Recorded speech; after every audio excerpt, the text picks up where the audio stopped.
Bonjour à tous, je suis très heureux de vous retrouver pour une nouvelle vidéo de YouMentoring. La crise, nous l'avons appris, possède une force indéniable, c'est de pouvoir bousculer tous les paramètres qui semblaient auparavant très figés. L'histoire du jour, c'est l'histoire d'une PME qui est spécialisée dans les verres design, qui a développé une stratégie commerciale au fil des années, très performante, diversifiée, avec plus de 500 clients sur le marché. Sur le papier, très bonne stratégie, rien à redire. Sauf que la crise de Covid-19 arrive, un concurrent qui lui a décidé d'une stratégie complètement à l'opposé, c'est-à-dire de travailler avec deux acteurs uniquement de l'e-commerce. C'est ce deuxième acteur qui gagne la bataille après le Covid-19, ayant misé sur l'e-commerce, ayant misé sur deux acteurs qui gagnent des parts de marché, qui créent des profits, qui pourra réinvestir sur le marché après cette crise. La conclusion de tout ça, c'est qu'il n'y a pas de bonne ou de mauvaise stratégie. Stratégie d'un jour n'est pas stratégie de toujours. Alors nous vivons dans un contexte incertain, volatile et rapide. Ce que je veux vous dire, c'est que établir des plans stratégiques sur 5 ou 10 ans, c'est caduque. Ça ne fonctionne plus.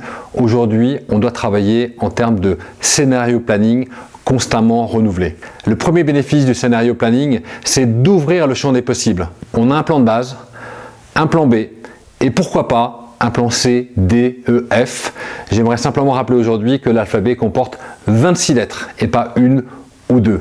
L'idée de tout cela, c'est bien entendu, c'est de démultiplier les idées créatrices au sein de l'entreprise, qu'elles viennent de vous ou encore mieux, de vos collaborateurs. Le deuxième élément du scénario planning, c'est de ne pas hésiter à prévoir le pire du pire des scénarios. Pourquoi? Parce que parfois, prévoir le pire, c'est aider à l'éviter. Si vous prévoyez un scénario catastrophe, peut-être que vis-à-vis des banques, d'autres instituts, d'autres partenaires, vous saurez faire preuve d'exigence, peut-être dans un moment de crise, mais c'est nécessaire et vous allez vous créer des réserves, des poches financières, les fameux buffers qu'appellent les Anglais, pour sauver l'entreprise et repartir de nouveau. Le troisième bénéfice du scénario planning, on pourrait le comparer à une sorte de gymnastique mentale. C'est établir un choix quelque part entre la mouvance et l'anticipation, à contrario de l'effet plus statique et de réaction. On pourrait comparer ça à un joueur de tennis qui reçoit un service à 200 km/h. Ce joueur de tennis, est-ce qu'il va rester statique en attendant cette vitesse fulgurante de la balle à 200 km/h, ou alors il va constamment bouger pour pouvoir anticiper la direction de la balle et mieux renvoyer cette balle? C'est ce choix que l'entreprise et vous, en tant que dirigeant ou manager, devez opérer. Le quatrième et dernier point, c'est que établir des scénarios peut réduire considérablement le sentiment d'échec quand il y en a et augmenter votre capacité à rebondir.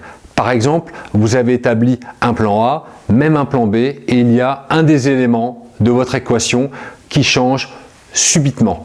Si vous avez établi un plan E et que le plan E répond à cet nouvel élément de l'équation, vous allez pouvoir avoir un coup d'avance par rapport à une entreprise ou un autre dirigeant qui ne l'aurait pas prévu.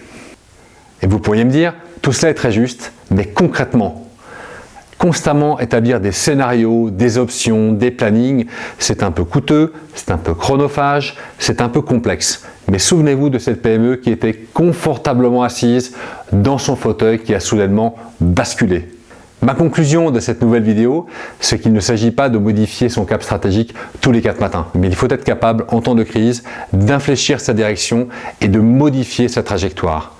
Stratégie d'un jour n'est pas stratégie de toujours, alors restez confiants, restez agiles et n'oubliez pas une chose fondamentale, c'est que dans l'alphabet, nous avons 26 lettres. Bon courage, à bientôt, au revoir.